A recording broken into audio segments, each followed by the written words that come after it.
பாருங்கள், இதுதான் கரிசலாங்கண்ணி, வெள்ளை கரிசலாங்கண்ணி.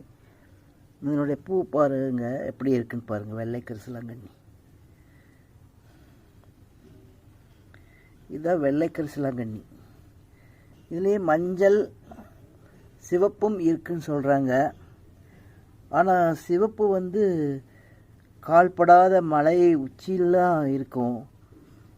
நமக்கு கிடைக்கக்கூடியது இந்த வெள்ளை கரிசலாங்கண்ணி, மஞ்சள் கரிசலாங்கண்ணி. இது மஞ்சள் கரிசலாங்கண்ணி, வெள்ளை கரிசலாங்கண்ணி. இது மஞ்சள் பூ பாருங்கள், சின்னதாக இருக்கும். சில இடங்களில் அழகுக்காக தரையில் படுற மாதிரி விட்டுருப்பாங்க ஒரு மஞ்சள் கலர் பூவில், இதே மாதிரி. ஆனால் அதனுடைய இலைகள் பெருசாக இருக்கும். அதே மஞ்சள் கரிசலாங்கண்ணின்னு சில பேர் சாப்பிட்றாங்க. அப்படி சாப்பிடக்கூடாது.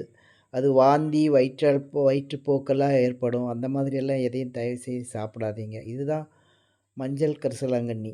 வெள்ளை கரிசலாங்கண்ணி, மஞ்சள் கரிசலாங்கண்ணி இருக்குது. ரெண்டில் எது வேணாலும் சாப்பிடலாம். நம்முடைய வள்ளல் பெருமான் சொல்லிய முக்கியமான முதல் மூலிகை இந்த 2 மூலிகையும் தான்.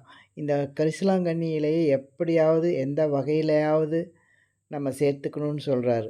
இது எப்படி சாப்பிடணுன்னா, நீங்கள் இதை வந்து ஒரு சுடுதண்ணியில் அப்படியே போட்டு கொதிக்க வச்சு, இந்த வெள்ளை கரிசலாங்கண்ணி ஆகட்டும், மஞ்சள் கரிசலாங்கண்ணி ஆகட்டும், எது கிடைச்சாலும் சரி, 2 கரிசலாங்கண்ணியில் எது கிடைச்சாலும் சரி, இதை வந்து தண்ணியில் நல்லா கொதிக்க வச்சு ஒரு 4-5 இலை கிடைச்சாலும் கூட போதும். அதை நீங்கள் 1 டம்ளர் தண்ணியில் கொதிக்க வச்சு ஒரு அரை டம்ளர் தண்ணி சுண்டினதுக்கப்புறம் வெல்லம் அல்லது கரும்பு சர்க்கரை அல்லது பனங்கல்கண்டு இது சேர்த்து தினமும் குடிச்சிட்டு வரலாம்.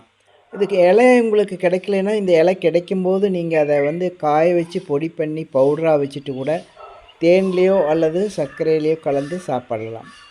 அந்த மாதிரி எந்த வகையிலையாவது இந்த கரிசலாங்கண்ணி மூலிகை சாப்பிட்டா நமக்கு ஆன்மீகத்துக்கும் உதவுங்கிறாரு. அதே சமயத்தில் உடலில் உள்ள சளி, கபம் இவற்றையெல்லாம் வெளியேற்றி நமக்கு ஆன்மீக பாதைக்கு மிகவும் உபயோகமான அற்புதமான மூலிகைன்னு சொல்கிறார். இது வந்து ஒரு தெய்வீக மூலிகை.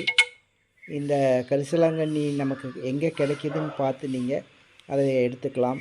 வீட்டிலே ஈஸியாக வளர்க்கலாம். இதனுடைய தண்டுகளை நட்டு வைத்தாலே அழகாக வளர்ந்துடும். அதனால் வீட்டில் கூட நீங்கள் இதை வளர்த்து பயன்பெறலாம்.